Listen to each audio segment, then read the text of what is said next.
KimKnightHealth.com, and our topic today is what lies beneath the hidden causes of unhappiness and illness. I'm sure you've probably seen this iceberg picture, and often it's used for consciousness and what is conscious and what is unconscious. And what we're going to be focusing on today is what is potentially in the unconscious or unconscious around happiness and health, and what lies beneath the surface. And do, by the way, if you're watching this live, put any questions in the chat box or on the Facebook Live. So here we have our iceberg, and we have what I call the surface and the deep. And many people are just living up what I call on the surface, and I used to be a surface liver as well. 25 years ago, I didn't know anything or any of the content and the information that I'm sharing today. I really didn't know. I was just living on the surface in life. And then things started to happen, and it forced me to go deep. And this is what happens if we have challenges or life problems turning up in our life, then we're going to have to go deep. And what can happen is people will grow up and they'll think they have what we might call a normal life. And I'm going to share in a minute what that means.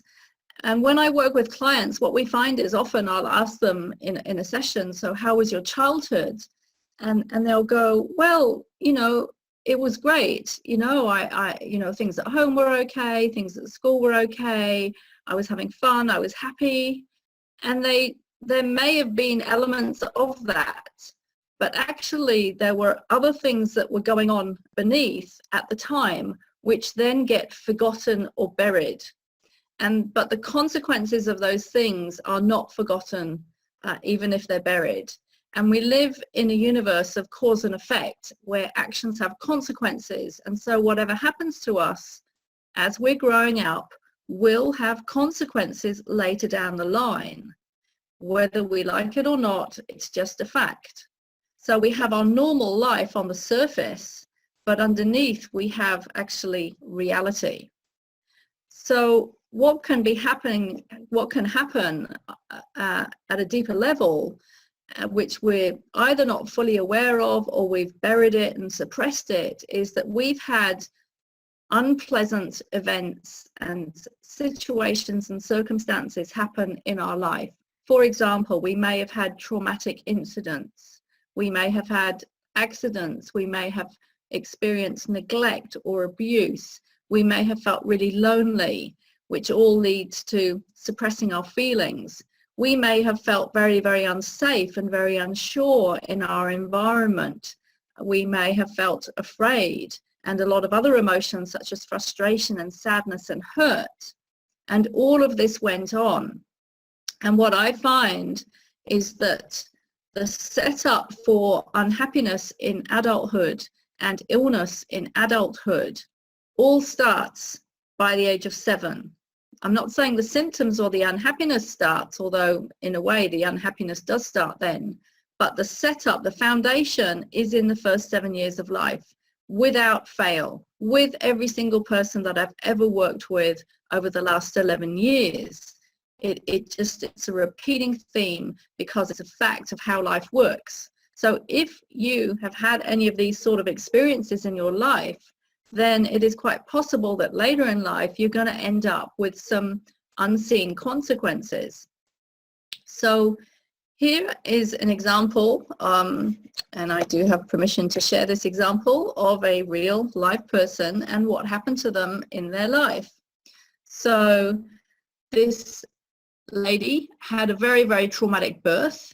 And by the way, birth trauma is a big, big causal factor of stress and life challenges later in life, because it sets up what's called a limbic imprint, and that limbic imprint is very fearful and traumatic and stressful, and it colors everything from then on until we clear it. And so this person had a very traumatic birth, and then 18 months later her brother was born and he was mentally handicapped. And that meant that her mother could not give her any attention because her mother was completely focused on having to cope with this incredibly difficult baby who was projectile vomiting and just screaming and wailing, and just like, you know, a 24-hour job to look after.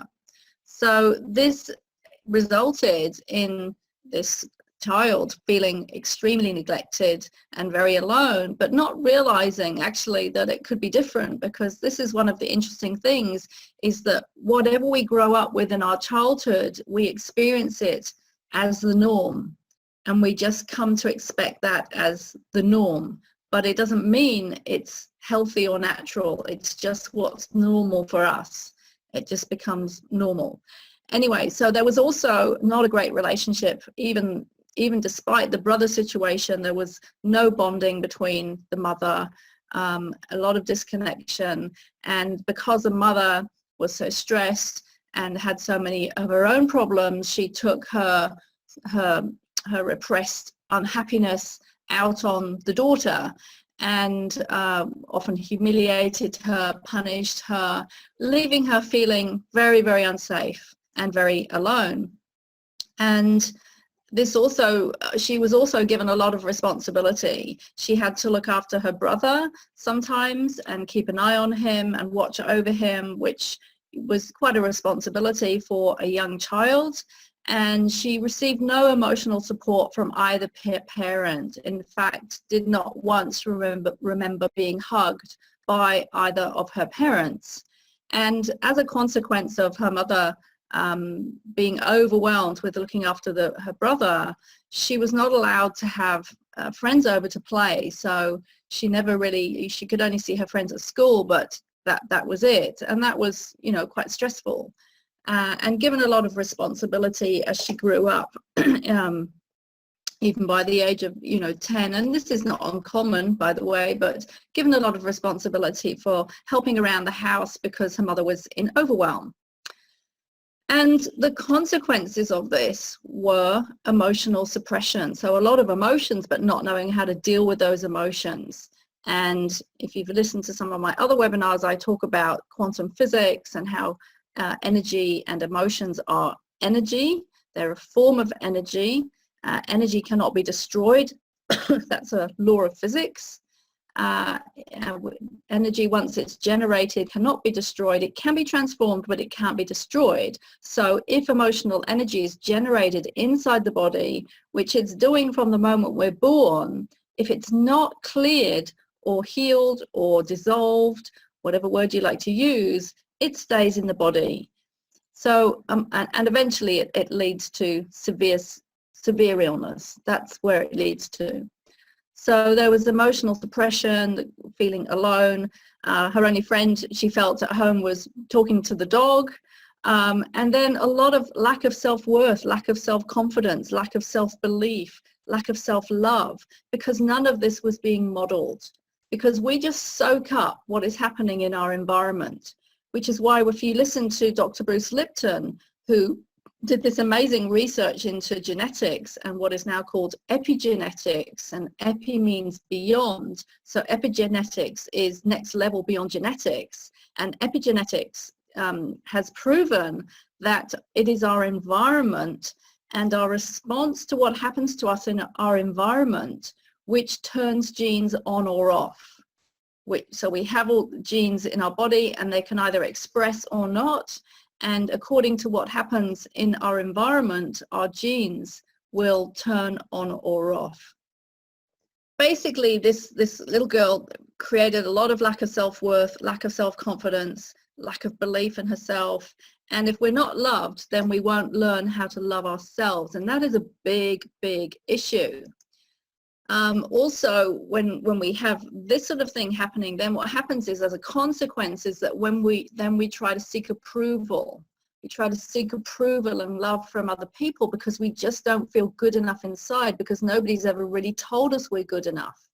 And as a consequence of that, that leads to habits such as overdoing it, pushing ourselves too hard, being a perfectionist, being really hard on ourselves, never feeling good enough. And for this person, one of her ways of trying to comfort herself was comfort eating.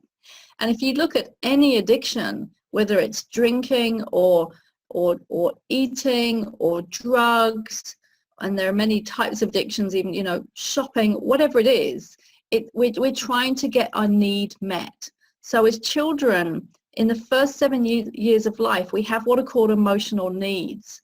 And those emotional needs need to be met. And they're things like feeling cherished, feeling valued, feeling acknowledged, feeling recognized.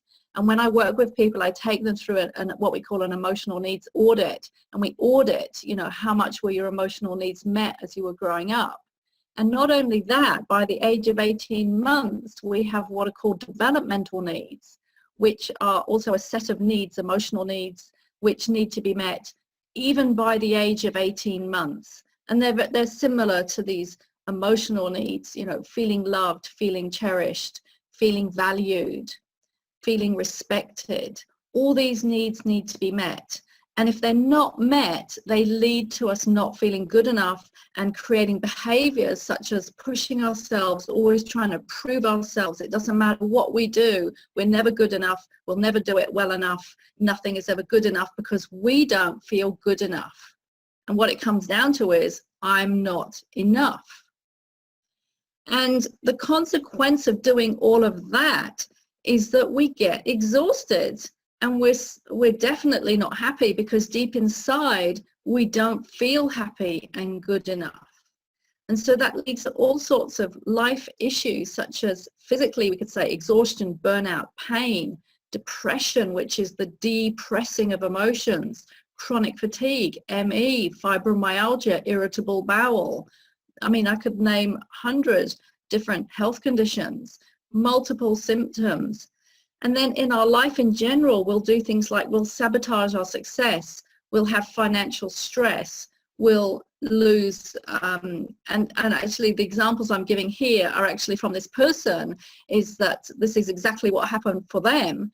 And they lost their house, they had no money, very dysfunctional relationships, at one point in an abusive relationship, and finally unable to work. So these are the real life consequences of this deeper stuff that is going on that all gets set up in childhood. So remember, this is all because of the birth trauma, the emotional neglect, the humiliation, which brought shame, the punishment, being physically hit, feeling unsafe, which leads to, over responsibility, and also being given too much responsibility at an early age, which created a lot of fear, and not having support. And as I said, it comes down to I'm not enough, which also brings with it, I don't deserve. And really, it could be, I don't deserve happiness, I don't deserve success, I don't deserve good finances. And if you, by the way, if you have problems with finances, it's all this, I can assure you, because it all comes down to value. If we don't value ourselves, then we will never allow ourselves to have what our head is saying we want, which is, for example, lots of money. But really what it comes down to is, I don't deserve love. I don't deserve love. I don't deserve to be loved. I don't deserve to feel loved. This is what it comes down to. So the consequences of childhood trauma and neglect are huge, and they are ongoing until we deal with this stuff, and we have to. And life will force us to deal with this stuff. So in order to clear this unhappiness and illness, we must clear the emotions, we must clear the stress. All of this is stored in the body. We must clear the trauma. We must change our unconscious, limiting, hidden beliefs. There is work to be done.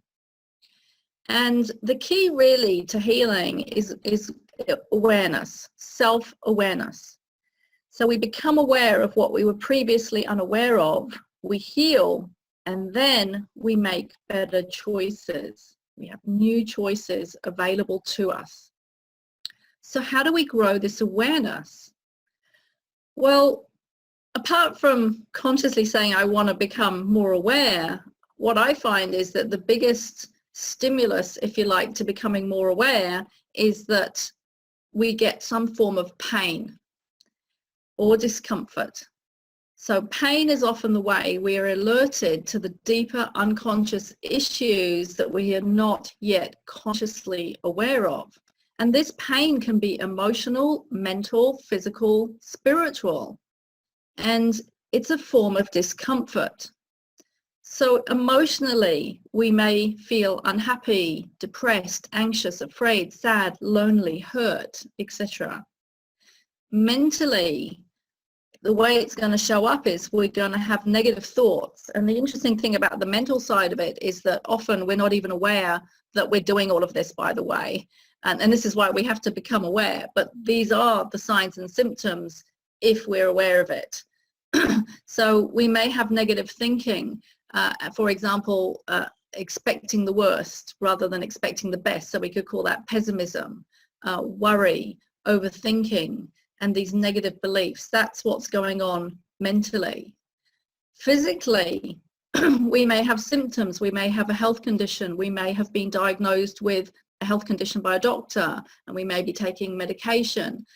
We may have just a niggly pain in the shoulder that won't go away. We may be tired all the time. If we're on medication, then that medication is for something, and therefore there's a sign that something isn't going well inside of us. And we may have had surgery, which is also a sign that, you know, something went wrong inside of us, physically, mentally, emotionally, and they're all connected. You can't have something physically happening in the body without something mentally and emotionally going on at the same time. And it could be spiritual discomfort. For example, if we're not on purpose, or we feel there's no meaning in life, or we feel lost, or we feel disconnected, that is spiritual unhealth. So pain, we have to get aware of this. Well, we're going to be aware of the pain, and that's how our attention is brought to the problem, is the fact that we have pain. And once we're aware of this pain and we've had enough of it, because the amazing thing about the human being is that we're incredibly resilient, and we can put up with pain for a long, long time, and we can put up with and tolerate quite a high level of pain for an ongoing time, and it will just incrementally get worse. And so at some point we get to a point where we go, I no longer want that pain. And we have to get to this point. And we have to get to the point of the pain of change finally outweighs the pain of staying where we are. We have to reach this point. Either we don't want to put up with the unhappiness anymore, or we don't want to put up with the physical symptoms anymore, or we're fed up with our negative thinking because we've grown aware of it enough and are aware that we just don't want to tolerate it anymore. And so we decide, I'm no longer willing to tolerate the pain, and I'm going to change. I'm going to find a solution. But this choice point must be reached, and the choice to make a change must be made. Without this, there is no change. And when we make that decision, then we start seeking answers and solutions. And we will find them. If we search long and hard enough with enough commitment, we will find them. But we are likely to need help. We're going to have to, this is not something we can do by ourselves. I can pretty much assure you of that. You're going to have to find some therapy, some therapists, some workshops, some support. We need expert help. So I'm just going to go through a few options of how I offer this help. You may be aware that I have a YouTube channel, and there is a lot of free videos on YouTube. Lots and lots, and there are different playlists. So you can go into a playlist and you can look for example, for a mental therapy playlist, or a, de-stress playlist, or whatever it is. There's about 6 playlists to make things easier to find. So that is one option. Another option is if you go to my website, kimknighthealth.com, I have blogs, and I sort of tend to go in phases of writing blogs, but there are quite a few blogs there to read through, with lots of really, really helpful, useful information. you can test drive some of my free online programs. So everything I'm talking about so far obviously is free. So for example, one program that you may be interested in is, and it may be renamed shortly after this video, but the 5 levels of healthcare. And what this program is about is it explains the different options that are available to you in healthcare. Because if you imagine that you're walking up a mountain, like a very high mountain, like Mount Everest, and the altitudes change, say, every 10,000, or no, let's say every 1,000 feet, the altitude changes. And we can liken these different altitudes to different levels of consciousness or different world views or different understandings and outlooks on life. And depending on our world view or our outlook on life, which is all the result of our familial conditioning, societal conditioning, plus our personal consciousness, we will find our way to different types of healthcare. Now, I'm not talking different therapies here. I'm talking literally different levels of healthcare. So, for example, level 1 healthcare is the doctor, which is only focusing on the physical. Whereas as we start to move up the levels, and I share 5 different levels in this video series, we start looking at the metaphysical, which is what I'm all about. It's about what is beyond the physical, and that's what metaphysical means. Meta means beyond. So we look at what is the metaphysical cause of the physical symptoms. And that is what I talk about and go through and explain in this 5 levels of healthcare. It's a very interesting series. For example, an introduction to my Freedom from Fatigue summit, where I interviewed 10 different people, 10 experts, natural health experts on chronic fatigue and fibromyalgia recovery. So there's a free taster of that program. So that's some of the examples of some of the free programs that I offer. And then you can always be inspired by success stories of people that I've worked with. And if you go to my website and you click success stories, there's a range of videos and written stories from people.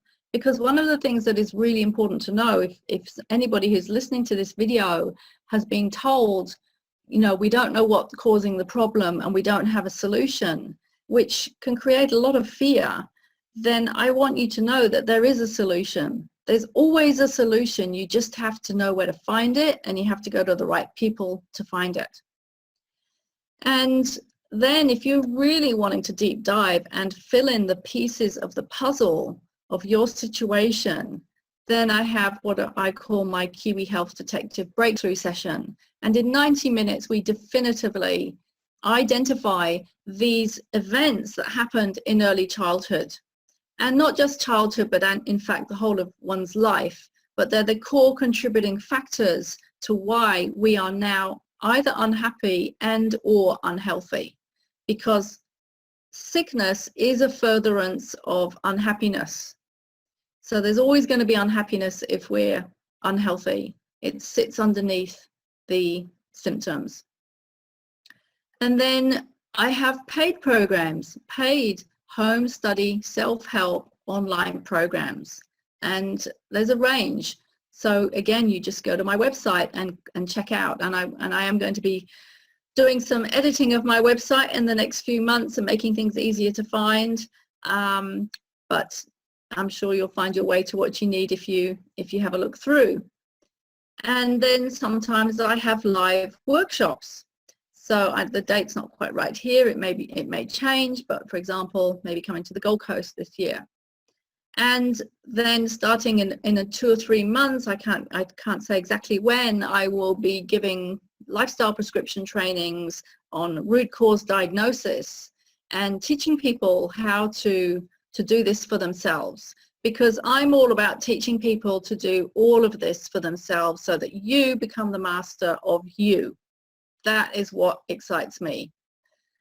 And in the near future, I may, it's not confirmed yet, but I may launch what I call my Secrets to Health membership program, which will have educational webinars and videos, potentially a private Facebook support group, monthly live Q&A webinars, and maybe some guest health experts, and that will be for a very, very low monthly fee. But that means that you have access to me at a much more affordable rate than, say, potentially working one-on-one.